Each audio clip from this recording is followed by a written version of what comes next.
Para se të fillojmë me videon, do ju ftoja të abonoheshit në kanalin ton Thënie për Jetën dhe të klikoni si përziles për të marrë njoftimet e videove tona më të reja. Faleminderit. Mjekët zbulojnë të vërtetën. Këto janë 3 shenjat që ju dërgon trupi përpara goditjes në tru.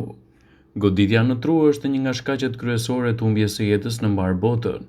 Sipas të dhënave, 1 në 6 persona që kanë humbur jetën nga sëmundjet kardiovaskulare janë zakonisht për shkak të goditjeve në tru.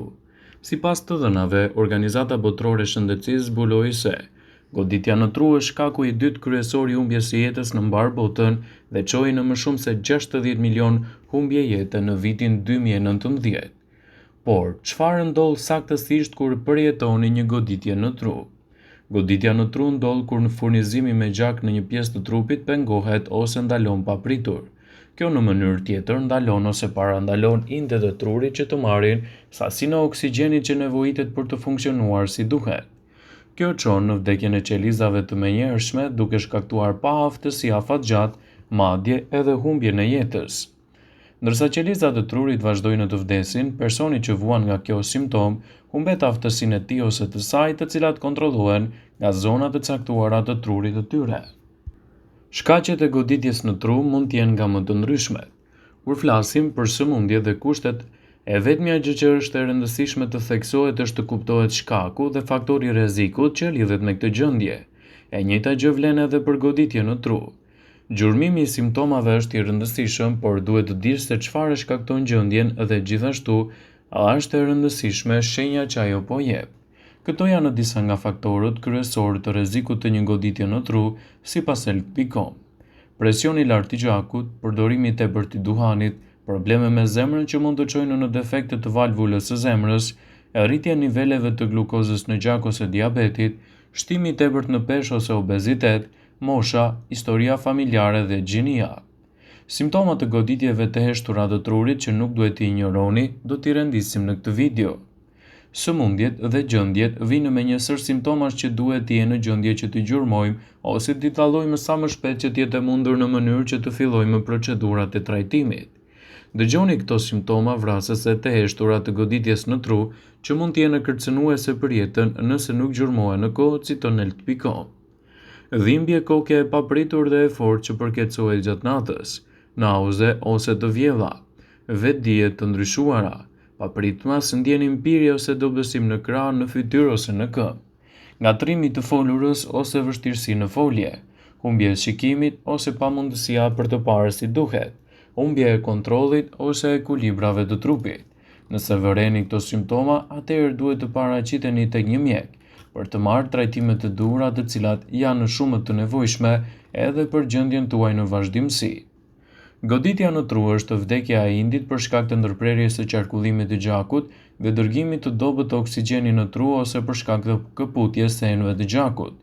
Zakonisht ndodh papritur dhe shoqërohet me një sër simptomash të ndryshme që duhen përgjigje të menjëhershme.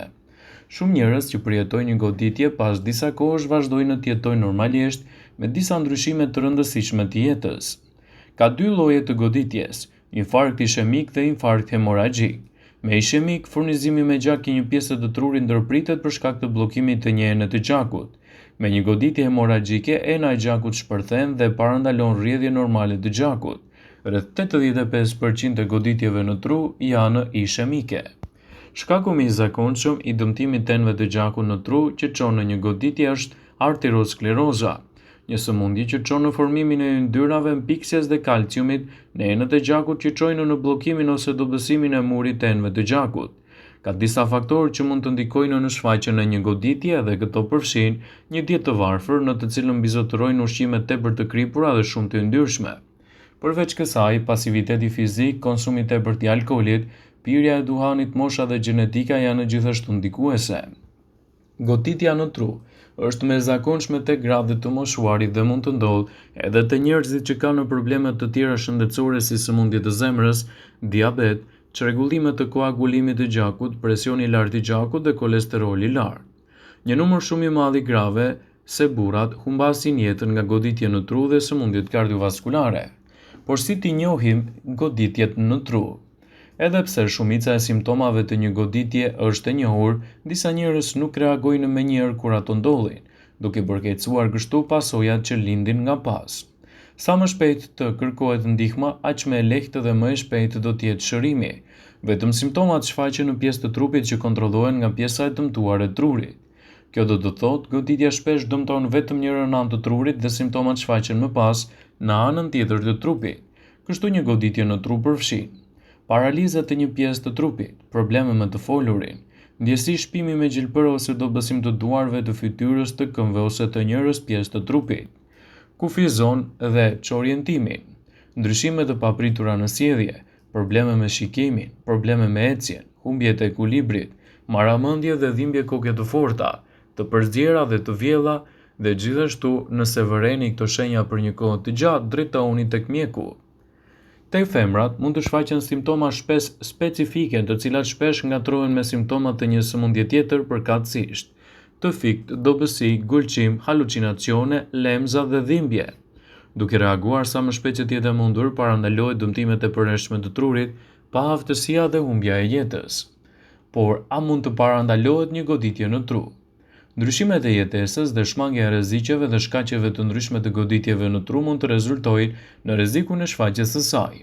Ndërprerja e duhanit ose pirja e alkoolit, humbja e peshës së tepërt, ndryshimi i dietës dhe kontrollet e rregullta të një mjek, presioni i gjakut, sheqeri, kolesteroli dhe analizat e rregullta të gjakut mund të jenë të dobishme. Përveç treguesve dhe simptomave të qarta, një goditje në tru ose ashpërsia e saj mund të diagnostifikohet me analizë gjaku, CT ose rezonancë magnetike të kokës, ekzaminim EKG, ultratinguj, karotide dhe ultratinguj të zemrës. Trajtimi varet gjithmonë nga shkaku i goditjes në tru dhe ndikimi i tij në trup, cila pjesë e trupit është e prekur dhe në çfarë mase është prekur. Në disa situata do të jetë e nevojshme të shkoni në terapi të caktuara fizike, ushtrimet të folurit, prezantimin e disa aktiviteteve fizike dhe gjithashtu është e rëndësishme që gjithmonë personi të marrë terapinë e përshtatur posaçërisht për të. Neglizhenca e kësaj simptome mund të jetë edhe shkaku juaj që mund t'ju kushtojë edhe jetën. Ekspertët thonë se një atak ishemik kalimtar nuk ndodh vetëm tek të moshuarit, por edhe tek të rinj. TIA është goditja në tru që mund të prekë këto. Në vitin 2009, 34% e njerëzve të shtruar në spitale për një goditje në tru ishin nën moshën 65 vjeçare, fiton neurologja Anita Meta, për It This Not That. Sipas ekspertëve, këto janë shenjat të një mini goditje. Probleme me shikimin. Vështirësia e shikimit në njërin ose të dy syt mund të jetë shenja një ataku ishemik kalimtar.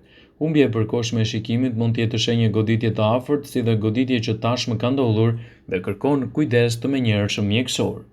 Komplikimet e shikimit të shkaktuar nga një goditje në tru varen nga vendi ku ndodh goditja. Shumica e goditjeve prekin njërin anë të trurit, nëse lobi djathtë okupital dëmtohet, fusha e majtë vizuale në secilin sy mund të preket. Mpirje dhe fytyrë relaksuar. Mpirja e lidhur me një mini goditje zakonisht ndihet në një rënë të trupit. Mund të përjetoni dobësim të muskujve, paralizë dhe ndryshime të dijes, si dhe të keni përshtypje se fytyra juaj është relaksuar. Marramendje. Furnizimi i zvogëluar me gjak në tru mund të shkaktojë marramendje dhe nuk duhet të injorohet kurrë.